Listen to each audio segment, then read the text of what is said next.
রাতের আঁধারে যখন আপনি গভীর ঘুমে, আপনার মস্তিষ্ক তখন একটা সিনেমা হল চালু করে দেয়, আর আপনি হন তার একমাত্র দর্শক। কিন্তু কেন? এই রহস্যময় যাত্রার পিছনে আসলে কি কারণ লুকিয়ে আছে? চলুন আজ একটা মিশনে যাই। আমরা জানার চেষ্টা করি কেন আমরা স্বপ্ন দেখি।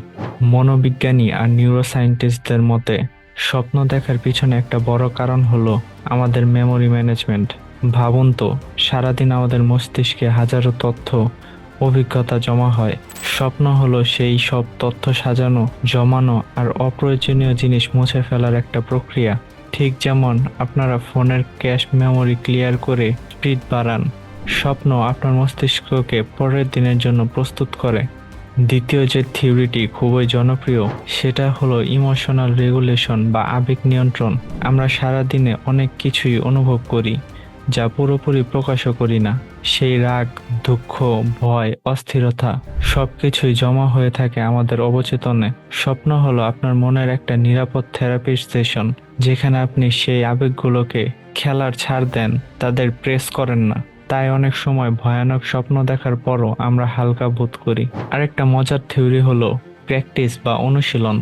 আমাদের আদিম পূর্বপুরুষদের সময়ে বিপদ ছিল অনেক। বিজ্ঞানীদের ধারণা, স্বপ্নের মধ্যেই আমাদের মস্তিষ্ক বিভিন্ন বিপজ্জনক পরিস্থিতি সামাল দেওয়ার প্র্যাকটিস করে। যেমন একটা বাঘের পিছে দৌড়ানো, লড়াই করা, এগুলো ছিল থ্রেট সিমুলেশন। আজকের দিনেও অফিসের প্রেজেন্টেশন বা রোমান্টিক সম্পর্ক নিয়ে যে দুশ্চিন্তা, সেটারই একটা রিহার্সাল হয় আপনার স্বপ্নে।